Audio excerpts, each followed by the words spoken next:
बाप की उम्मीदें सबसे बड़ा मोटिवेशन होती हैं।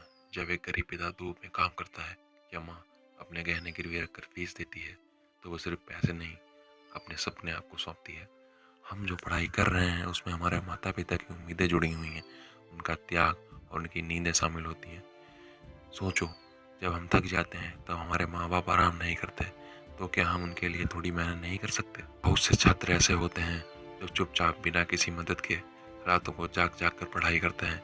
कई बार उनके आंखों में आंसू होते हैं, लेकिन दिन में एक आग होती है कुछ बनकर दिखाने की। यही इमोशन उन्हें बाकियों से अलग बनाता है। सपनों से जंग लड़ना ही असली पढ़ाई है। जो पढ़ाई को सच करने के लिए की जाती है वो सबसे ज़्यादा ताकतवर होती है। जब सब कहें कि तू नहीं कर पाएगा और फिर भी दिल बोलेगा मुझे करना है, तो वही असली जज्बा होता है। यही जज्बा किताबों को हथियार बना देता है।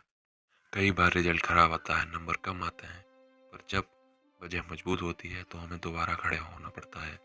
असली जीत सिर्फ पास होना नहीं है, बल्कि गिरकर भी दोबारा पढ़ने की हिम्मत रखना है।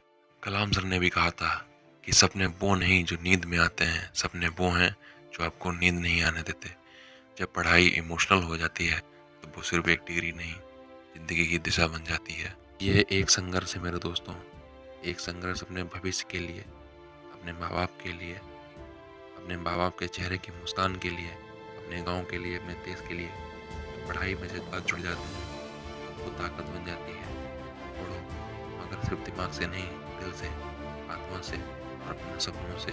हमारे अंदर कोई मजबूत वजह हो, जैसे कि परिवार का सपना, अपनी गरीबी को मिटाना, देश के लिए कुछ करना, तो वही जज्बा हमें आगे बढ़ने में मदद करता है।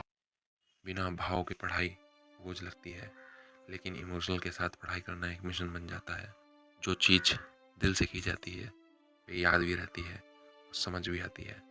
जब हम सिर्फ डर के मारे पढ़ते हैं तो वो पढ़ाई नहीं टिकती, लेकिन जब पढ़ाई में मन, जज्बा और सपना जुड़ा होता है तो हर शब्द असर करता है। तो दोस्तों, जज्बातों से की गई पढ़ाई कभी बेकार नहीं जाती। मन लगाकर पढ़िए।